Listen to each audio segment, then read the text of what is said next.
Neste vídeo, eu vou te ensinar todas as fases que devem ser percorridas em uma sessão de terapia de única sessão. Cada fase tem os seus fundamentos próprios e por isso devem ser contemplados para que a gente possa buscar entregar o máximo de resultados possíveis neste único encontro. A primeira fase da sessão se inicia no exato momento em que o cliente fez o primeiro contato com o terapeuta. Então, toda essa fase de busca de entendimento, de esclarecimentos, para sanar todas as dúvidas, esclarecer todos os pontos do que se trata a sessão de terapia de única sessão, junto com o alinhamento de expectativas, de objetivos, os resultados esperados com este único encontro. Então, toda essa fase de esclarecimento para tomada de decisão do cliente em relação à sessão é o que nós chamamos de primeira fase. Uma das principais características dessa fase é a transparência da comunicação. O terapeuta ele tem que estar preparado para esclarecer todos os pontos, sanar todas as dúvidas e, principalmente, esclarecer as expectativas e alinhar essas expectativas junto com o cliente do qual é o máximo de resultados possíveis a serem alcançados neste encontro em relação à queixa principal do cliente. A segunda fase se inicia no momento que o cliente decide que irá fazer a sessão. Então, neste momento, que nós chamamos de fase pré-sessão, o cliente continua recebendo orientações sobre os próximos passos, inclusive o próximo, que é responder o questionário de pré-sessão. Então, ele vai receber todas as orientações, vai continuar tendo as suas dúvidas sanadas, para que este questionário seja respondido da melhor maneira possível a colaborar para que o terapeuta esteja preparado para trabalhar colaborativamente com ele em sessão na próxima fase.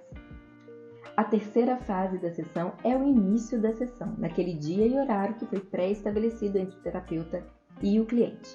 Neste início de sessão, é muito importante que o terapeuta recapitule alguns pontos com o cliente, porque desde o momento que ele fez o primeiro contato até o momento da sessão, podem ter se alterado algumas variáveis, alguns elementos em relação tanto à queixa que ele está trazendo para a sessão, quanto aos seus objetivos, às suas expectativas a serem alcançadas com este único encontro. Então, depois de se recapitular todos esses pontos e estar seguro sobre eles, o terapeuta deve se posicionar de forma super centrada para a queixa sobre o cliente.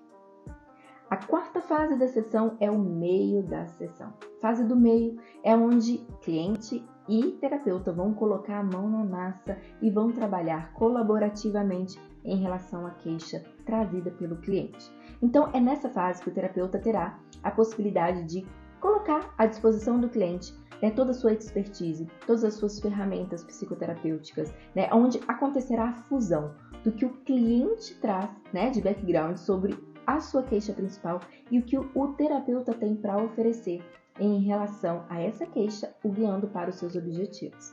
Então, depois deste miolo, deste meio de sessão, o terapeuta poderá conduzir para a próxima fase. E na fase final da sessão, o terapeuta terá ali o tempo para construir junto com o cliente. Lembre que na sessão de terapia de única sessão, todas as etapas são construídas de forma colaborativa, certo? Então, o terapeuta poderá construir ali junto com o cliente um plano de ação. Então, o cliente poderá sair com esse plano realmente montado ou apenas com a percepção, a clareza de quais são os próximos passos ideais rumo aos seus objetivos. E aí o terapeuta poderá conduzir para o encerramento desta sessão. Essas duas próximas fases são opcionais na sessão de terapia de única sessão. A sessão ela pode ter se encerrado ali no final da sessão e pronto. Agora, caso o terapeuta opte por fazer mais essa fase, que é a fase que nós chamamos de pós-sessão, ele deve ter combinado com o cliente ao final da sessão, que dali a tanto tempo ele fará um contato para o envio de um questionário pós-sessão. Então, na minha aula eu ensino passo a passo o que deve constar neste questionário de pós-sessão, para que não só você consiga um feedback deste cliente, mas para que você possa continuar ali, dentro do universo de possibilidades deste cliente. E então você pode optar ir para a sétima e última fase da sessão de terapia de única sessão, que é o follow-up. Ali, no contato que você fez para o envio de questionário de pós-sessão, você pode já deixar combinado com o cliente que você fará mais um contato dali a tanto tempo, para que você possa fazer um acompanhamento daquela queixa inicial. Então, essas duas últimas fases, elas devem ser acordadas com o cliente previamente, pois o cliente pode ficar satisfeito e preferir que apenas os contatos feitos até o final, durante ali da primeira sessão juntos, é o ideal e suficiente para ele e tá tudo ok. Então essas são as 7 fases, sendo 2 delas opcionais da sessão de terapia de única sessão. Eu espero ter colaborado, ter ensinado um pouquinho para vocês. Tem muitos elementos, muitas que inclusive fundamentam as diretrizes da terapia de única sessão, que devem ser contemplados em cada fase, devem ser observados e são realmente necessários para que se alcance o máximo de resultados esperados com um único encontro. Tá aqui embaixo todos os meus contatos, continue acompanhando para que você possa aprender mais e implantar a terapia de única sessão no seu consultório.